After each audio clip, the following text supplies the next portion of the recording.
നികുതി വരുമാനം വർദ്ധിപ്പിക്കാനായിട്ട് നമുക്ക് തോറെ ദൽ ഓറെ ഓർമ്മയുണ്ടോ?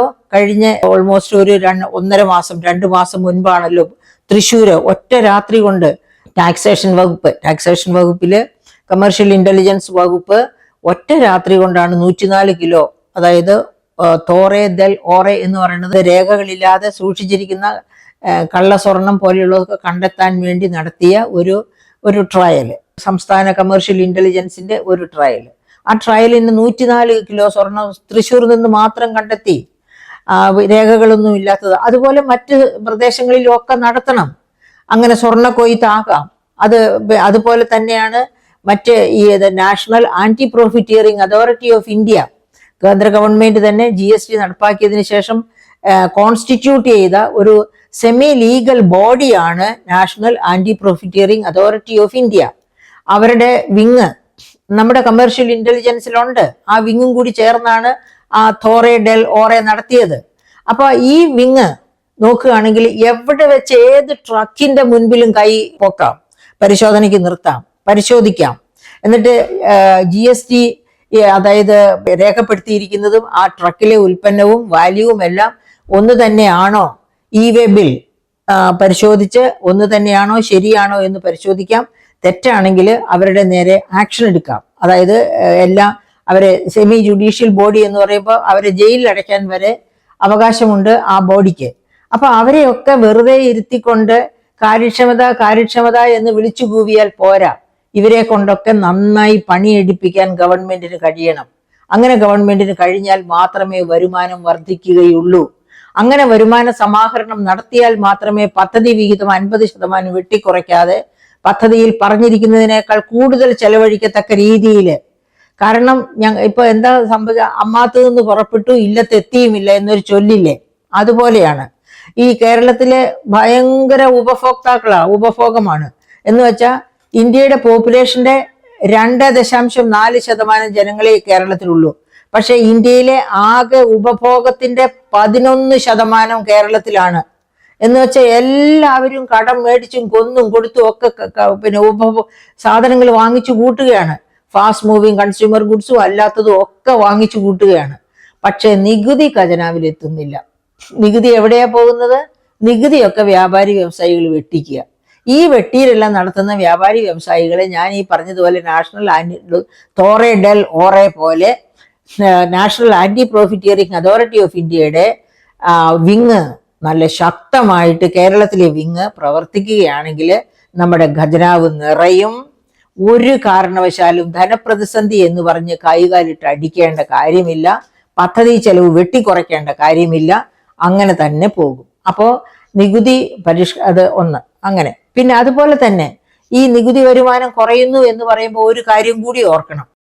എല്ലാ നികുതിയും GSTയിൽ ചേക്കേറിയോ? ഇല്ല. ഞാൻ അത്യാവശ്യമായിട്ട് പറയട്ടെ, പെട്രോളിയം GSTയിൽ പോയിട്ടില്ല. പാർത്ഥസാരഥി ഷോം എന്ന് പറയുന്ന വലിയ ടാക്സ് എക്സ്പേർട്ട്, ഇന്റർനാഷണൽ ടാക്സ് എക്സ്പേർട്ടാണ്, അദ്ദേഹം പറഞ്ഞിരിക്കുന്നത് GSTയിൽ പെട്രോളിയം പോയിട്ടില്ല. പെട്രോളിയം GSTക്കകത്ത് ഇല്ലെങ്കിൽ അത് GST അല്ല എന്നാ പറഞ്ഞിരിക്കുന്നത്. കാരണം എല്ലാ മേഖലകളിലും ജീവിതത്തിനെ ബാധിക്കുന്ന ഒന്നാണ് പെട്രോളിയം എന്ന് പറയുന്നത്. അത് ഉപഭോക്തൃ വില നിലവാരത്തെ അമർത്തുന്നതും പൊക്കിവിടുന്നതും ഒക്കെ പെട്രോളിയമാണ്, ഒരു വളരെ പ്രധാനപ്പെട്ട കണ്ണി. ആ പെട്രോളിയം GSTയിലല്ല, അത് സംസ്ഥാനങ്ങളുടെ കയ്യിലാണ്. അപ്പൊ എന്തുകൊണ്ടാണ് അത് സംസ്ഥാനങ്ങൾക്ക് വിട്ടിരിക്കുന്നത്? സംസ്ഥാനങ്ങളുടെ താല്പര്യം അതാണ്. പിന്നെ ബിവറേജസ് ആണ് ഓരോ സംസ്ഥാനത്തിന്റെയും വരുമാന മാർഗത്തിൽ 1-ാം സ്ഥാനത്തുള്ളത് ബിവറേജസ് ആണ്. 2-ാം സ്ഥാനത്തുള്ളത് പെട്രോളിയം ഉൽപ്പന്നങ്ങളാണ്. അപ്പൊ ഈ 2 പ്രധാനപ്പെട്ട വരുമാന മാർഗങ്ങളും GST പോയിട്ടില്ല, സംസ്ഥാനത്തിന്റെ കയ്യിൽ തന്നെയാണ്. പിന്നെ 3-മതൊന്ന് ലാൻഡ് ടാക്സ്, 4-മതൊന്ന് ഇലക്ട്രിസിറ്റി ഡ്യൂട്ടി. ഈ 4 നികുതികളും പൂർണ്ണമായിട്ടും സംസ്ഥാന ഗവൺമെന്റിന്റെ ചൊൽപ്പടിയിലാണ് ഇപ്പോഴും. അപ്പോൾ ഇത് വേണ്ട രീതിയിൽ കൈകാര്യം ചെയ്താൽ തന്നെ സംസ്ഥാനത്തിന്റെ ഖജനാവില് വലിയ പ്രശ്നങ്ങളൊന്നും ഉണ്ടാകേണ്ടതല്ല. എന്നിട്ടും എന്തുകൊണ്ടാണ് കേരളത്തിന്റെ അവസ്ഥ ഇങ്ങനെയാകുന്നത്? ഉദാഹരണത്തിന് ബിവറേജസ്, കേരളമാണ് ഏറ്റവും കുടിയന്മാർ സംസ്ഥാനം എന്നാണ് പറയുന്നത്. അത് മാത്രവുമല്ല, ഇന്ത്യയിൽ മറ്റൊരു സംസ്ഥാനത്തും ഇല്ലാത്തത്ര ഉയരത്തിലാണ് മദ്യത്തിൻ്റെ വിലകൾ കേരളത്തിലുള്ളത്. അങ്ങനെ വില വർദ്ധിപ്പിച്ചപ്പോൾ കഴിഞ്ഞ ബജറ്റിന് മുൻപ് ഞാൻ പറഞ്ഞിരുന്നു അത് കാസ്കേഡിംഗ് ഇഫക്റ്റ് ഉണ്ടാക്കുമെന്ന്. എന്താണ് ഈ കാസ്കേഡിംഗ് ഇഫക്റ്റ് വിലയില്? അതായത് വില നമ്മുടെ നെയ്ബർ സംസ്ഥാനങ്ങളെക്കാളൊക്കെ ഒരുപാട് കൂടി ഇവിടുത്തെ വില ഇരിക്കുകയാണെങ്കിൽ ഇവിടുത്തെ കുടിയന്മാര് മറ്റ് സംസ്ഥാനങ്ങൾ, അയൽ സംസ്ഥാനങ്ങളിൽ പോയി കള്ളു വാങ്ങിച്ചുകൊണ്ട് വരും. എല്ലാവരും പോകണ്ട, അവരൊരു ഗ്രൂപ്പിനെ ഒരു ഫോം ചെയ്തിട്ട് ടേൺ വെച്ച് വണ്ടി പിടിച്ച് കർണാടകത്തിൽ പോയി, തമിഴ്നാട്ടിൽ പോയി, അതല്ലെങ്കിൽ ഇവിടെ കന്യാകുമാരിയിലെ പാറശാല പോയി മദ്യം വാങ്ങിച്ച്, അവിടെയൊക്കെ വില കേരളത്തിലേക്കാൾ കുറവാണ്, വാങ്ങിച്ചുകൊണ്ട് വന്ന് സുഹൃത്തുക്കളുമായിട്ട് ഡിസ്ട്രിബ്യൂട്ട് ചെയ്യും. അങ്ങനെ പല ജില്ലകളിലും, ഒട്ടുമിക്ക ജില്ലകളും അയൽ സംസ്ഥാനങ്ങളുമായിട്ട് അതിർത്തി പങ്കിടുന്നു. അവിടെയൊക്കെ ഇത് സംഭവിക്കുന്നു. അങ്ങനെ വരുമ്പോൾ എന്ത് ചെയ്യും? നമ്മുടെ ഖജനാവിലേക്ക് വരേണ്ട ടാക്സ്, അതായത് വില, മദ്യം ഇവിടെ വിറ്റഴിക്കപ്പെടുന്നില്ല, പകരം മദ്യം കൂടുതൽ വിൽക്കപ്പെടുന്നത് അയൽ സംസ്ഥാനത്താണ്. അപ്പൊ ഇവിടെ കിട്ടേണ്ട നികുതി അവിടെ പോകും. അതിനാണ് കാസ്കേഡിംഗ് ഇഫക്റ്റ് എന്ന് പറയുന്നത്. ആ കാസ്കേഡിംഗ് ഇഫക്റ്റ് കേരളത്തിൽ അനുഭവിച്ചു എന്നതിന്റെ കാരണമാണ് കഴിഞ്ഞ വർഷം ഒരു സീസണിൽ മദ്യം ഡിസ്കൗണ്ട് സെയിൽ നടത്തിയത്. നിങ്ങളുടെയൊക്കെ ഓർമ്മയിൽ കാണും കേരളത്തില്. ആ കാസ്കേഡിംഗ് ഇഫക്റ്റിന്റെ കാരണമാണ്. എന്നിട്ട് നമ്മുടെ മന്ത്രിമാരൊന്നും ഇതൊന്നും പറഞ്ഞാൽ സാധാരണക്കാർ പറഞ്ഞു കൊടുത്താൽ മനസ്സിലാവില്ല കേട്ടോ. അതുകൊണ്ട് വില പിന്നെയും വർദ്ധിപ്പിച്ചു കഴിഞ്ഞ വർഷത്തെ ബജറ്റിൽ. അപ്പോൾ പ്രത്യേകം ഞാൻ പറഞ്ഞിരുന്നത് ഏറ്റവും വില കുറഞ്ഞ മദ്യത്തിന്റെ വിലയെങ്കിലും വർദ്ധിപ്പിക്കരുത്. കാരണം അത് സാധാരണക്കാരാണ് ഏറ്റവും കൂടുതൽ മദ്യപരായിട്ടുള്ളത്. അപ്പൊ അവരുടെ മദ്യത്തിന്റെ വില വർദ്ധിപ്പിച്ചാൽ അവർ തീർച്ചയായിട്ടും കാസ്കേഡിംഗ് ഇഫക്റ്റ് ഉണ്ടാക്കും. പക്ഷേ സാധാരണക്കാരുടെ മദ്യത്തിന്റെയും വില വർദ്ധിപ്പിച്ചു എന്ന് തന്നെയാണ് നമുക്ക് മനസ്സിലാക്കാൻ കഴിയുന്നത്. അപ്പൊ അങ്ങനെ കാസ്കേഡിംഗ് ഇഫക്റ്റ് ഉണ്ടാകുന്നു എങ്കിൽ പോലും ഇനിയും ഒരു പക്ഷേ ഈ പ്രാവശ്യത്തെ ബജറ്റ് എടുത്ത് നോക്കിയാലും നമുക്കറിയാം. അപ്പൊ എനിക്ക് ധനമന്ത്രിയോട് പറയാനുള്ളത്, ഇനിയും മദ്യത്തിന്റെ വില വർദ്ധിപ്പിക്കരുത്. ഒരു മദ്യത്തിന്റെയും വർദ്ധിപ്പിച്ചാൽ കാസ്കേഡിംഗ് ഇഫക്റ്റ് ഉണ്ടാകും. അത് സംസ്ഥാനത്തിന് ദോഷകരമായിരിക്കും, ഒരു കാരണവശാലും പോസിറ്റീവായിരിക്കില്ല. പ്രതീക്ഷിക്കുന്ന വരുമാനത്തെക്കാൾ കൂടുതൽ നഷ്ടമാകും ഉണ്ടാവുക. വില കൂടുതലുള്ള മദ്യം കുറെ വിൽക്കും, പക്ഷേ അതിനേക്കാൾ കൂടുതൽ വിൽക്കുന്നത് നമ്മുടെ അയൽ സംസ്ഥാനത്തെ മദ്യമായിരിക്കും. നമുക്ക് കിട്ടേണ്ട വരുമാനം അങ്ങോട്ട് ചോർന്നു പോകും. ആ കാര്യം ബഹുമാനപ്പെട്ട ധനമന്ത്രി ഓർത്തിരുന്നാൽ വളരെ നന്നായിരിക്കും. അപ്പൊ ഈ നികുതി വരുമാനത്തിന്റെ കാര്യത്തിൽ അങ്ങനെ നമ്മൾ കാര്യക്ഷമത സൂക്ഷിക്കുക, ഈ പറയപ്പെട്ട national anti profiteering authority of ഇന്ത്യയെ ശക്തിപ്പെടുത്തുക, അങ്ങനെയൊക്കെ നോക്കുകയാണ് എങ്കിൽ ഇപ്പൊ തന്നെ നമുക്കറിയാം കോടികളുടെ കള്ളത്തരം കാണിച്ച് GST മുടക്കാതെ ഒരാളെ കഴിഞ്ഞ ദിവസവും ന്യൂസിലുണ്ടായിരുന്നു. എത്രയോ കോടി, 80 കോടിയോ സംതിങ് ആണ് പറഞ്ഞത്, നികുതി വെട്ടിച്ച ആക്രി വ്യാപാരി. അപ്പൊ ആക്രി വ്യാപാരി പോലും ഇങ്ങനെ ചെയ്യുന്നെങ്കിൽ, അതുപോലെ ഡോക്ടർ ഐസക്കിന് അറിയാം. ഡോക്ടർ ഐസക് ധനമന്ത്രിയായിരുന്ന സമയത്താണ് ഇല്ലാത്ത പ്ലൈവുഡ് ഫാക്ടറിയുടെ പേരില് 5 കോടിയുടെ നികുതി വെട്ടിയത്, അതായത് ടാക്സ് വെട്ടിച്ച് പിടികൂടി. ഇതുപോലെ anti profiteering authority of India തന്നെയാണ് അന്നും പിടികൂടിയത്. അപ്പൊ ഇതൊക്കെ വേണ്ട രീതിയിൽ ഉപയോഗപ്പെടുത്തുകയാണെങ്കിൽ നികുതി ശോഷണം നമുക്ക് ഫലപ്രദമായി തടയാൻ പറ്റും. അങ്ങനെ വരുമ്പോൾ നമ്മുടെ വരുമാന വർധനവും അതിനനുസരിച്ച് ഉയരും. ഇനി ഈ വരുമാനം, സംസ്ഥാനത്തിന്റെ വരുമാന സമാഹരണം എന്ന് പറയുമ്പോൾ നികുതി മാത്രമല്ല, നികുതിയേതര വരുമാനം എന്നൊന്നുണ്ടല്ലോ. 36 വളരെ പ്രധാനപ്പെട്ട നികുതിയേതര വരുമാന മാർഗങ്ങളുണ്ട്. അത് ഫീസ്, ഫൈന്, ഇതൊക്കെ വരും അതിനകത്ത്. അപ്പൊ ഈ 36 വരുമാന മാർഗങ്ങളും വളരെ നന്നായിട്ട് മാനേജ് ചെയ്യുകയാണെങ്കിൽ, അതാണ് ഞാൻ നേരത്തെ ആദ്യമേ സൂചിപ്പിച്ചു, വേൾഡ് ബാങ്കിന്റെ ഒരു പഠനം അനുസരിച്ച് 168 രാജ്യങ്ങളുടെ ശരാശരി നികുതിയേതര വരുമാനം 39%. അതേ സമയത്ത് കേരളത്തിന്റെ 2024-25 നോക്കിയാൽ 13.2%. എന്ന് വെച്ചാൽ നമ്മൾ ബഹുദൂരം സഞ്ചരിക്കാനുണ്ടെന്ന് അർത്ഥം. ഇപ്പൊ ഉദാഹരണത്തിന് ക്വാറി മേഖല തന്നെ എടുക്കുക. ഞങ്ങളൊക്കെ പബ്ലിക് എക്സ്പെൻഡിച്ചർ റിവ്യൂ കമ്മിറ്റിയിൽ ഉണ്ടായിരുന്ന സമയത്ത് ഞങ്ങൾ ഒരു ഇൻസ്ട്രക്ഷൻ കൊടുത്തു ഗവൺമെന്റിന്, ഒരു സജഷൻ. എന്തായിരുന്നു ആ സജഷൻ? അതായത് കല്ലിന് ക്വാറിക്ക് വേണ്ടിയിട്ട് ഇത് കൊടുക്കുമ്പോൾ, ക്വാറിയിൽ നിന്ന് റോയൽറ്റിയാണ് ഗവൺമെന്റിന് കിട്ടേണ്ടത്. അപ്പൊ അതിന് സാങ്ഷൻ കൊടുക്കുമ്പോൾ ഇപ്പോൾ എല്ലാം ആർട്ടിഫിഷ്യൽ ഇന്റലിജൻസും ഓട്ടോമാറ്റിക് സിസ്റ്റവും എല്ലാം ആണെന്നും പറഞ്ഞ് വെറുതെ ഞങ്ങൾ ഹൈലി ഡിജിറ്റൽ എന്ന് പഠിച്ചാൽ പോരാ. എന്ത് ചെയ്യണം? നമ്മൾ ഡിജിറ്റൽ പാസ് കൊടുക്കണം. ഒരു പാസ്, ഒരു ലോഡിന് ഒരു പാസ്.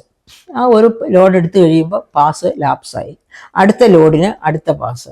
അങ്ങനെ ഓരോ ലോഡിന് വെച്ച് റോയൽറ്റി ഫിക്സ് ചെയ്യുക, ഡിജിറ്റൽ പാസ്സാക്കുക. അപ്പോൾ എന്താ സംഭവിക്കുക? കൃത്യമായി ഗവൺമെൻറ്റിന് അറിയാൻ പറ്റും എത്ര പാസ്, എത്ര ലോഡ്, എത്ര റോയൽറ്റി. ഒരു കാരണവശാലും പറ്റിക്കാൻ പറ്റില്ല. പക്ഷേ ഇവിടെ കൊട്ടത്താപ്പിന് ഒരു ലൈസൻസ് അങ്ങ് കൊടുക്കും 1 വർഷത്തേക്ക്. ആ 1 വർഷം കൊണ്ട് 10 കോടി വീട് പണിയാവുന്ന തരത്തിൽ കല്ല് വെട്ടി ഇറക്കി. അങ്ങനെയാണ് ഈ പറയുന്ന രീതിയിലാണെങ്കിൽ, ഞാൻ കേട്ടിട്ടുള്ള ശാസ്ത്രം അനുസരിച്ചാണെങ്കിൽ പശ്ചിമഘട്ടത്തിൽ വൾക്കാനിക് ഇറപ്ഷൻ ഉണ്ടായി. ആ വൾക്കാനിക് ഇറപ്ഷൻ കടലിൽ ചെന്ന് വീണാണ് ഈ കേരളം ഫോം ചെയ്യപ്പെട്ടത്, ഘനീഭവിച്ച്. ആ കേരളം അതുപോലെ കടലിലേക്ക് ഒഴുകി പോകത്തക്ക രീതിയിലാണ് ഇപ്പോൾ ക്വാറി മാഫിയ ഒക്കെ കളിച്ചുകൊണ്ടിരിക്കുന്നത്. അപ്പോൾ നമുക്ക് ഖജനാവിന് പണം കിട്ടുന്നുമില്ല. ക്വാറികളിങ്ങനെ, അതായത് ഓർമ്മിക്കുക, ഗാഡ്ഗിൽ പറഞ്ഞിരുന്നു അദ്ദേഹത്തിൻ്റെ റിപ്പോർട്ടിൽ 1700 ഇല്ലീഗൽ ക്വാറീസ് അദ്ദേഹവും സംഘവും കണ്ടെത്തിയതായിട്ട് ഈ കൊച്ചു കേരളത്തിൽ. 1700 ഇല്ലീഗൽ ക്വാറീസ്.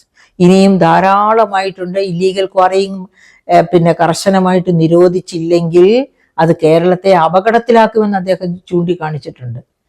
ആ ഇല്ലീഗൽ ക്വാറീസ് ഏതൊക്കെയാണെന്ന് കണ്ടെത്തി പിന്നെ അവരെ പിടിച്ചാൽ മാത്രം മതി, അവരുടെ അടുത്ത് നിന്ന് ഈടാക്കിയാൽ മാത്രം മതി നമുക്ക് നഷ്ടപ്പെട്ടു പോയ നമ്മുടെ പ്രകൃതിയുടെ സൗന്ദര്യവും ബാലൻസും ഒക്കെ വീണ്ടെടുക്കാനായിട്ട്, ചെലവഴിക്കാനായിട്ട്. പക്ഷെ ആർക്കും അതിൽ താല്പര്യമില്ല. കാരണം ഇവരെല്ലാവരും ഒത്തുചേർന്നാണ് നടത്തുന്നത്.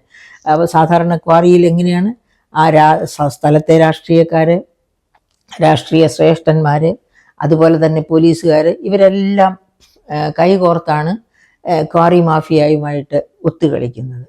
അപ്പോൾ അങ്ങനെയുള്ള ഒരു സാഹചര്യത്തിൽ ക്വാറിയിങ് അപകടകരമായിട്ട് തുടരുമ്പോഴും വരുമാനമില്ല.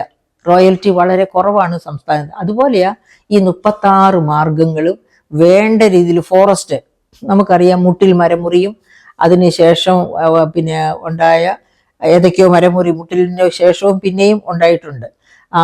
സുഗന്ധഗിരി മരമുറി ഒക്കെ വയനാട് ജില്ലയിലും ഒക്കെ പെട്ട് വരുന്നതാണ്. അപ്പോൾ ഈ ഫോറസ്റ്റ് മുഴുവനും മാഫിയയുടെ കയ്യിലാണ്, ക്വാറികൾ മാഫിയയുടെ കയ്യിലാണ്. ഇങ്ങനെ മാഫിയ വിളയാട്ടം ഉള്ളിടത്തോളം കാലം നമ്മുടെ റവന്യൂ, നികുതിയേതര വരുമാനം നേരെ പോവില്ല. നികുതിയേതര വരുമാനം നേരെ വളരുകയാണെങ്കിൽ 40% മുകളിൽ വരത്തക്ക രീതിയിലുള്ള സാധ്യതകൾ ഉള്ള നാടാണ് ഈ കൊച്ചു കേരളം. അപ്പോൾ നികുതിയേതര വരുമാനം സമാഹരണത്തിനും അതുപോലെ തന്നെ നമ്മൾ ശ്രമിക്കണം.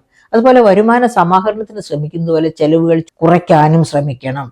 എന്തൊക്കെ സാധ്യതകളാണ് ചെലവുകൾ കുറയ്ക്കാനുള്ളത്? സാധാരണ എപ്പോഴും പറയുന്നതാണ് ആവശ്യമില്ലാത്ത തസ്തികകൾ. അതായത് 41 മറ്റോ വെൽഫെയർ ബോർഡ്സ് ഉണ്ട് കേരളത്തിൽ. കേന്ദ്ര ഗവൺമെൻറ് തന്നെ പണ്ട് പറഞ്ഞിട്ടുണ്ട്, പണ്ടെന്ന് വെച്ചാൽ ഏതാനും വർഷം മുൻപ് പറഞ്ഞിട്ടുണ്ട്, ഒരു വെൽഫെയർ ബോർഡ് വേണ്ടെടുത്ത് എന്തിനാണ് 41 ബോർഡ്? ഞാനും അത് തന്നെയാണ് ചോദിക്കുന്നത്. ആരും കോമൺ സെൻസ് ഉള്ള ആർക്കും ചോദിക്കാവുന്ന ഒരു ചോദ്യമാണ് അത്. അതായത് ഒരു വലിയ രാജ്യം, ഇന്ത്യ പോലെ 145 കോടി ജനങ്ങളുള്ള ഒരു രാജ്യം ഭരിക്കാൻ ഒരു ഗവൺമെൻറ്റാണ്. അതേ സമയത്താണ് ഈ കൊച്ചു കേരളത്തിലെ, അതായത് ഇന്ത്യയുടെ പോപ്പുലേഷൻ 2.6% മാത്രമുള്ള കൊച്ചു കേരളത്തിലെ വിവിധ മേഖലകളിൽ നിന്ന് ജോലിയെടുത്തു അല്ലാതെയൊക്കെ പിരിയുന്നവർക്ക് വെൽഫെയർ, ക്ഷേമനിധി ബോർഡുകൾ 42 ക്ഷേമനിധി ബോർഡുകൾ. ഒറ്റ ക്ഷേമനിധി ബോർഡുണ്ട്. എത്രയോ പണം ചുരുക്കി ചെലവഴിക്കാൻ പറ്റും. അങ്ങനെയൊക്കെ ആവശ്യമില്ലാതെ, അതായത് രാഷ്ട്രീയ പാർട്ടികൾ അവരുടെ ഇഷ്ടപ്പെട്ടവരെ വലിയ സ്ഥാനങ്ങൾ കൊടുത്ത് പിന്നെ പരിപോഷിപ്പിക്കുവാൻ വേണ്ടി ചെയ്യുന്ന ഓരോ കുറ്റകൃത്യത്തിനും, ഓരോ തെറ്റായ തീരുമാനത്തിനും ബലിയാടുകളാകുന്നത് സംസ്ഥാനത്തെ സാധാരണക്കാരായ ജനങ്ങളാണ്. കാരണം സാധാരണക്കാരൻ്റെ കയ്യിൽ 1600 രൂപ സാമൂഹ്യ സുരക്ഷാ പെൻഷൻ കിട്ടിയാൽ അത് മുഴുവൻ വിപണിയിൽ ചെലവഴിക്കുന്നു, മരുന്നിനും മന്ത്രത്തിനുമായിട്ട്. അതേസമയത്ത് ധനികനാണെങ്കിലോ അവൻ്റെ സ്വത്തിൻ്റെ, അല്ലെങ്കിൽ വലിയ പെൻഷൻ കിട്ടുന്നവരോ അല്ലെങ്കിൽ വലിയ ശമ്പളം കിട്ടുന്നവരോ ഒക്കെ ആണെങ്കിൽ അവരുടെ ആ ശമ്പളത്തിൻ്റെ ഒരു ചെറിയ ഭാഗം മാത്രമാണ് പിന്നെ ഈ ഇങ്ങനെയുള്ള കാര്യങ്ങൾക്ക് വേണ്ടി ചെലവഴിക്കുന്നത്. ബാക്കി നികുതി കൊടുത്തോ നികുതി കൊടുക്കാതെയോ ഒക്കെ പല മേഖലകളിലായിട്ട് അവർ ഇൻവെസ്റ്റ് ചെയ്ത് കാണും. അപ്പോൾ ഈ സാധാരണക്കാരൻ്റെ നികുതി പണം കൊണ്ടാണ് ഈ വിളയാട്ടം മുഴുവനും ഗവൺമെൻറ്റുകൾ നടത്തുന്നത്. അത് ഒന്ന് അവസാനിപ്പിച്ച് സാധാരണ ജനങ്ങളോട് നീതി പുലർത്തണം എന്ന ചിന്താഗതിയോടുകൂടി ഭരിക്കുന്ന ഗവൺമെൻറ് വന്നാൽ മാത്രമേ ഇത്തരം കാര്യങ്ങൾക്കൊക്കെ ഒരു മാറ്റം നമുക്ക് പ്രതീക്ഷിക്കാൻ പറ്റൂ.